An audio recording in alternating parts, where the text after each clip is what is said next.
I never thought at 59 years old I'd be carrying someone else's laundry basket up a spiral staircase bigger than my entire old house. But life has a cruel way of humbling you. I had spent 3 decades as a nurse, cared for hundreds of patients, and raised 2 children on my own after my husband's sudden heart attack. I thought I had done everything right. But the medical bills, the recession, and a few bad financial decisions drained me dry. By the time I realized I was drowning, the bank had taken my home, my savings were gone, and all I had left was my pride, and pride doesn't pay for groceries. When the offer came, it felt like a slap and a lifeline at the same time. A live-in housekeeper position for the wealthy Lockwood family. I'd never been anyone's servant before. I told myself I was too educated, too old, too proud. But when you're staring at an eviction notice and your pantry is nothing but stale bread and a can of beans, you swallow your pride real fast. I remember my first night at the Lockwood estate. The place looked like something out of a movie-stone mansion perched on a hill. Ivy crawling up the walls, windows glowing warm against the cold night sky. As the driver opened the iron gates, I felt this chill run through me. Like I was stepping into a story I didn't understand yet. I clutched my suitcase, reminding myself this was temporary. Just a job, a roof, a way to get back on my feet. Inside, I was greeted by Mrs. Eleanor Lockwood herself, the matriarch of the family. She was in her late 70s, elegant but frail, her eyes sharp as glass even though her body looked like a delicate shell. She studied me longer than was comfortable before saying, "You've worked hard all your life, haven't you?" "Yes, ma'am," I replied, standing straighter. My nurse's instinct telling me she could see right through me. "Good," she said with a little nod. "This house needs someone who understands loyalty." That word, loyalty, stuck with me. Her children, on the other hand, didn't seem impressed. Her son Gregory, a slick man in his 40s with perfect hair and a smile too practiced, barely looked at me. Her daughter Caroline, who was a few years younger, gave me a once-over that made me feel like a bug under glass. And then there was the grandson, Oliver, early 20s, handsome in a careless way, with a smirk that told me he was used to getting what he wanted. That first dinner was awkward. Eleanor at the head of the table, her children bickering in sharp little barbs disguised as polite conversation. Gregory talked about investment opportunities. Caroline complained about charity obligations, and Oliver spent most of the meal scrolling on his phone. I sat in silence, serving plates, pouring wine, my hands steady, but my ears tuned. Years of nursing had trained me to listen between the words. And what I heard was greed, resentment, and a family barely holding itself together. Later, in the kitchen, Eleanor appeared beside me, startling me. "You'll see, Margaret," she said quietly. "Money makes people show their teeth. Be careful whose hand you feed." At the time, I thought she was just being dramatic, but I would learn she was warning me. The weeks passed. I kept to my duties, cleaning, organizing, managing schedules, cooking meals when the chef was absent. It was hard work, but I didn't mind. What I did mind were the whispers. Late at night, I'd hear Gregory and Carolyn arguing in hushed tones near the study. Once I saw Oliver slipping out of a locked room with papers stuffed under his arm, and more than once I caught Eleanor watching me, her sharp eyes following me as if she were measuring something invisible. One evening, as I polished the silver in the dining room, I heard the tail end of a conversation. Caroline's voice sharp and angry. "She doesn't belong here, Mother. Why is she still in this house? A housekeeper should know her place." And Eleanor's reply, calm but cutting. "Better a stranger who understands loyalty than family who only understands greed." My heart pounded. She was talking about me. That night, I sat on my small bed in the servants' wing and stared at the cracked ceiling. Why would Eleanor defend me like that? I was just the help. Unless she knew something IDN, single quotes T. One stormy night. Everything changed. Eleanor collapsed in her study. I found her there, gasping for air, clutching at her chest. My training kicked I called for an ambulance, gave her oxygen, kept her stable until help arrived. As the paramedics loaded her onto the stretcher, she grabbed my hand with surprising strength. "Margaret, the safe." behind the portrait. Don't let them, her words cut off as the oxygen mask covered her face. Behind the portrait the next day. Eleanor was gone. The house fell into chaos. Gregory and Carolyn fought openly now, accusing each other of poisoning her mind, of manipulating her. Oliver stormed through the halls like a king denied his crown. And then the lawyer came. We all gathered in the grand parlor for the reading of the will. I remember gripping the arm of my chair so tightly my knuckles turned white. Eleanor's lawyer cleared his throat and began. Bequests to Gregory. Bequests to Caroline. Trust funds to Oliver. And then to Margaret Lane, in gratitude for her loyalty and service, I leave. The room froze. My ears rang. The lawyer read out the figure and I nearly choked. It wasn't just a token. It wasn't just a gesture. It was millions. Enough to change my life forever. Gregory leaped to his feet, face red with rage. Carolyn screamed. This is a fraud. She tricked her. Oliver just sat there staring at me like he was seeing me for the first time. I couldn't breathe. I wanted to protest, to say there had to be some mistake. But deep inside, I remembered Eleanor's words behind the portrait. Something told me this wasn't over. This was just the beginning, and I was right. Because that night, as I lay in my room, I heard footsteps outside my door. A voice hissed, "We'll make her pay. She won't keep a dime of it." I clutched the blankets to my chest, heart pounding, realizing for the first time I wasn't just a housekeeper anymore. I was a target. The next morning, the mansion no longer felt like a house, felt like a hunting ground. The corridors were heavy with silence, but beneath that silence, I could feel the claws of resentment. Every step I took echoed like a warning. I'd gone from invisible housekeeper to sworn enemy overnight, and I could see it in their eyes. At breakfast, Gregory wouldn't look at me.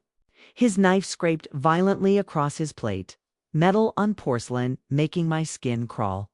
Caroline sipped her coffee in short, sharp gulps, slamming the cup down as if it had done her wrong. And Oliver. He just sat back, staring at me with a strange smile.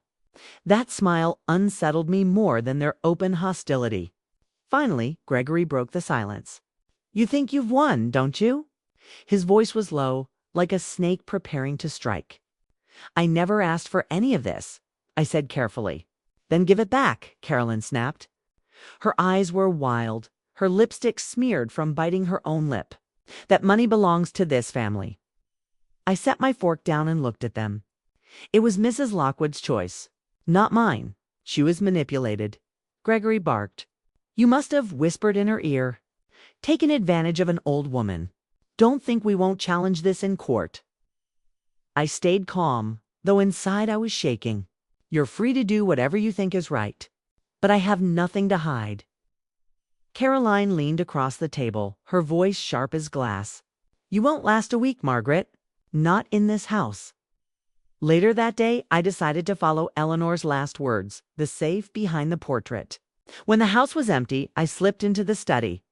The storm outside rattled the windows as if the night itself wanted to keep me out. My hands trembled as I pulled the heavy portrait of Eleanor and her late husband from the wall. Sure enough, there was a small door hidden behind it, painted the same color as the wall. I knelt and inspected it. A combination lock. My pulse quickened. I thought back to Eleanor's favorite numbers, her anniversary, her birthday, the year she inherited the estate. After several failed tries, I nearly gave up. Then I remembered her telling me once, in a rare moment of vulnerability, 1965, Margaret, the year my life truly began. My fingers turned the dial 1965. With a soft click, the safe opened. Inside were stacks of documents, thick envelopes, and a single leather-bound journal. I pulled it all out, spreading it across the desk. The journal was Eleanor's diary. The documents were deeds, stock certificates, and letters. But one folder stopped me cold. It was labeled Lockwood Family, Private. My heart pounded as I read. Eleanor had suspected her children of fraud, embezzlement, even planning to sell off parts of the estate behind her back. She documented everything. Gregory's shady business deals, Caroline's secret debts, Oliver's reckless gambling. Page after page of evidence. Then there was a sealed envelope with my name written on it in Eleanor's careful handwriting. My hands shook as I opened it. Margaret, it read, "If you're reading this, I am gone. You are the only one I trust. My family will devour each other for money. They will come for you too. But you have something they do not: integrity. Protect yourself with what I've left you. And remember, loyalty is more valuable than gold." Tears blurred my vision. She had chosen me not just as a servant, but as her last line of defense. Suddenly, I heard footsteps. My heart leaped into my throat.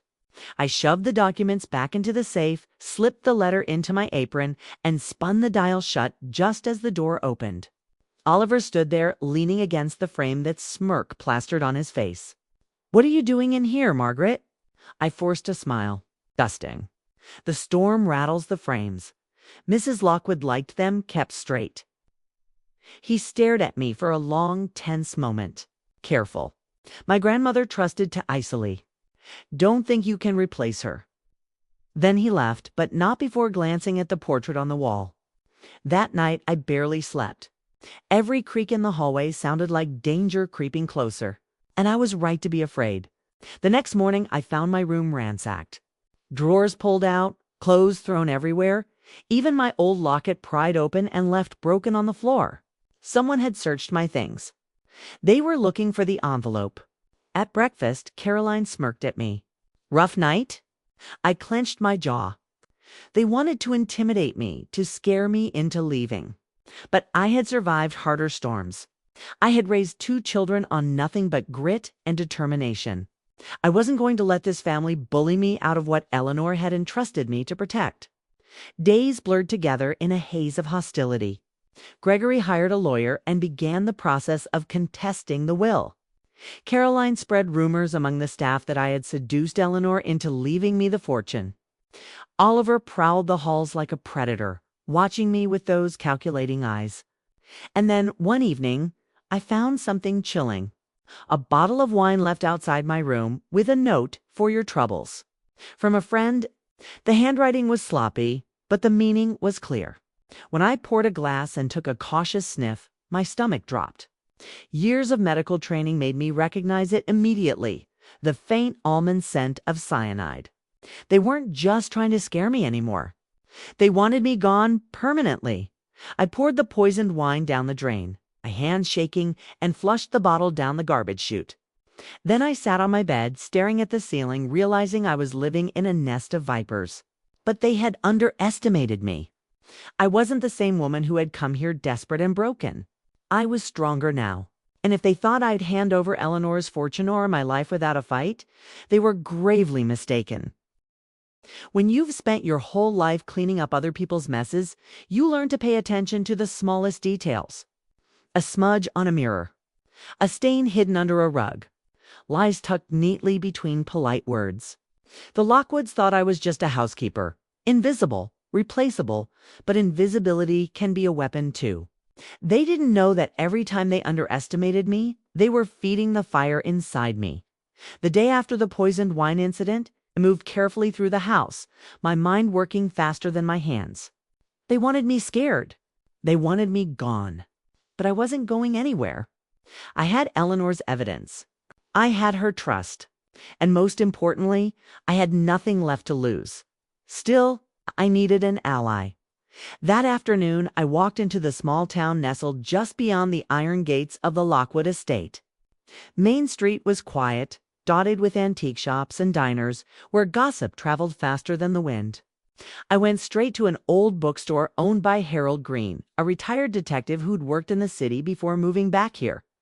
Eleanor had trusted him once. And I remembered how she would ask him for advice when things in the family became too messy.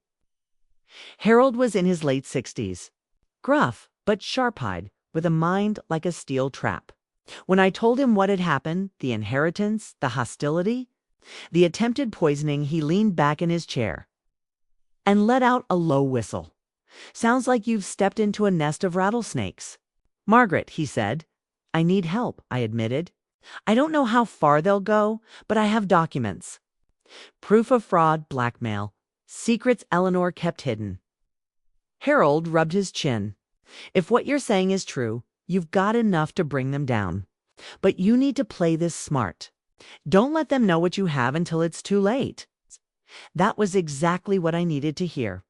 For the next few weeks, I lived a double life. By day, I played the part of the weary housekeeper turned heiress. Enduring their scorn at the breakfast table, their whispers in the hallway, their constant attempts to make me feel unwelcome. By night, I worked with Harold. We photographed every document, created duplicates, and stored the originals in a safety deposit box under a different name. Harold taught me how to set traps without springing them too early, how to let a liar reveal themselves if you gave them enough rope. And the Lockwoods, they were practically tying the noose themselves. Caroline's desperation showed first.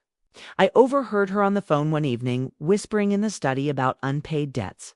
"I told you I'd have the money soon," she hissed. "Just give me time." Her hands shook so badly she spilled brandy across the desk. Gregory was next. His temper grew shorter, his voice louder. I watched him tear through drawers in Eleanor's old office, cursing under his breath about missing contracts and unfiled paperwork. He didn't know I had them, neatly cataloged with Harold's help. Oliver, though, was the most dangerous. He never shouted, never lost his composure. He simply watched, always watching. Like a cat circling a birdcage. Then came the night that changed everything. A storm rolled over the estate, lightning cracking across the sky. I had just finished locking away a new set of documents when the lights flickered and went out. The house plunged into darkness. For a moment, I thought it was just the storm. But then I heard footsteps outside my door. Slow, deliberate. I held my breath as the handle turned. The door creaked open. A shadow slipped inside. "Margaret," a low voice whispered. It was Oliver. He stepped closer, the flash of lightning illuminating his face for a split second, calm, cold, almost amused. "You're tougher than I thought. But you won't survive this game. You can't. The fortune doesn't belong to you." "I never wanted the fortune," I said quietly. "But I won't let you destroy Eleanor's legacy." He chuckled darkly. "Legacy? She's dead. All that matters now is who controls the future. And that won't be you." I reached for the small recorder Harold had given me, hidden in the folds of my robe. Oliver leaned closer, his breath hot against my ear. "Accidents happen in houses this big. People slip. People fall. One stormy night, no one would even question it." He left as silently as he'd come, but his words lingered like smoke in the air. The next day, I met Harold again. "He's escalating," I told him, sliding the recorder across the counter. Harold listened, his jaw tightening. "This is enough to make the police pay attention," he said. "But if you want justice, the kind that sticks, you need them all caught red-handed. Otherwise, they'll twist it, buy their way out, and paint you as the villain." So we hatched a plan. A trap so simple and yet so devastating that it would expose every rotten secret. The Lockwoods were hiding. I invited them all to dinner, just like Eleanor used to do. The grand dining hall glittered under crystal chandeliers, the table set with Eleanor's finest china. I played the role of gracious host, pouring wine, carving roast, smiling through gritted teeth. Gregory glared at me. Caroline sulked in silence. Oliver, of course, smirked. Halfway through the meal, I cleared my throat. "I've been going through Eleanor's records. I think you'll all find what I discovered." "Interesting." The room froze. "What records?" Gregory demanded. I let the silence stretch, savoring their unease. "Oh, letters, contracts, a diary. Enough to make sure the world knows exactly what this family has been hiding." Caroline's fork clattered against her plate. "You're bluffing, am I?" I said, standing and placing a small stack of papers on the table. They weren't the originals. Harold had those locked away safely. But they looked real enough. Gregory snatched them up, his face draining of color as he read. Caroline tried to grab them from him, but Oliver leaned back, watching, calculating.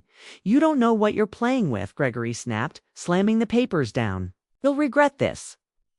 "Maybe," I said, my voice steady. "But so will you. It was the first time I saw fear in their eyes. Real fear. They knew I had them cornered. And yet, I knew the battle was far from over. Later that night, I locked myself in my room. I whispered to Eleanor's portrait in the study, "I'll protect this legacy. I promise." But deep down, I also knew something else. The Lockwoods weren't done with me. Not by a long shot. There comes a moment in every battle when you feel the tide shift. For weeks, the Lockwoods had circled me like vultures, waiting for me to falter. But at that dinner, when I laid Eleanor's secrets on the table, I saw the flicker of fear in their eyes. The cracks in their armor. They weren't invincible anymore. But fear makes dangerous people even more reckless. The morning after the dinner, I found the tires on my car slashed. My room was ransacked. Someone even killed Eleanor's old cat, leaving her body on the steps as a warning. That cruelty told me one thing. They were ready to do anything. And if I hesitated now, I'd end up buried under their lies. So I didn't hesitate. I set the final trap.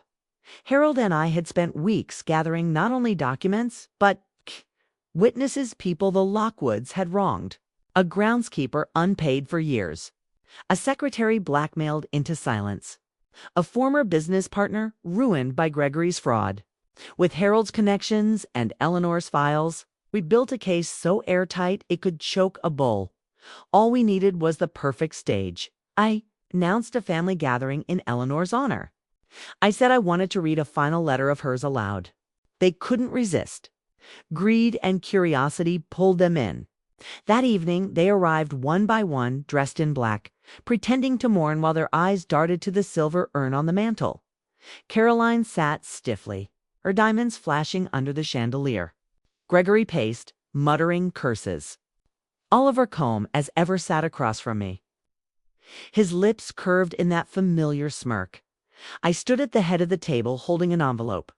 Before Eleanor passed, she left instructions for me to share this with you all. I said, she wanted her family to know the truth. I opened the envelope, but inside wasn't a letter. It was a recorder. I pressed play. Oliver's voice filled the room, cold and smooth. Accidents happen in houses this big. People slip. People fall. One stormy night, no one would even question it. The color drained from Caroline's face. Gregory froze mid-step.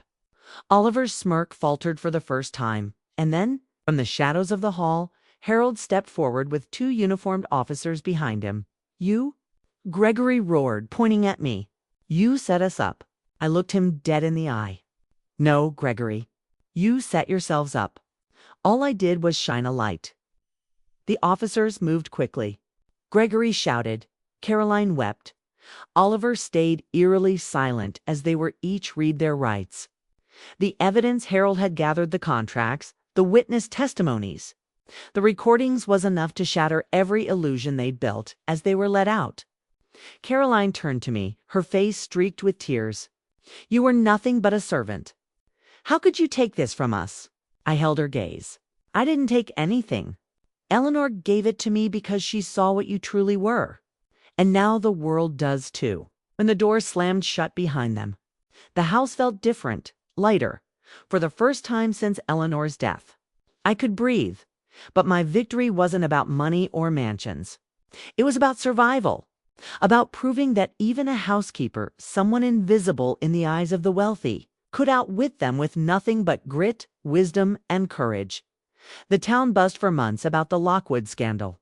Their names plastered across headlines, their empire crumbling. Reporters called me the housekeeper heiress, but I never cared for titles.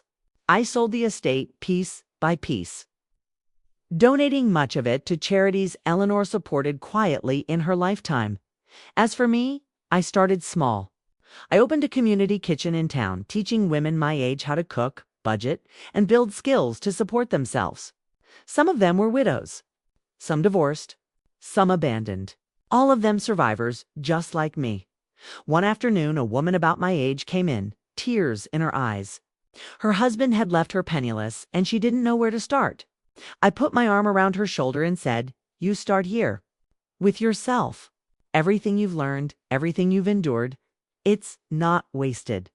It's your survival kit. Her smile reminded me why I had fought so hard. And sometimes, when I walk past the old Lockwood estate, its windows shuttered and its gardens wild, I hear Eleanor's voice in my mind. You've earned this, Margaret. Not because of the fortune, but because you never gave up. I don't give up. Not now. Not ever. Because if life has taught me anything, it's this. Betrayal can break you, or it can make you.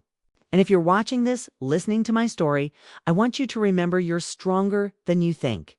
The lessons you've learned, the scars you carry, they can become the very tools that save you. So don't lose hope. Don't stop fighting. And don't ever let anyone tell you you're invisible. And if you're watching this, subscribe and let me know where you're watching from. Because your story matters too.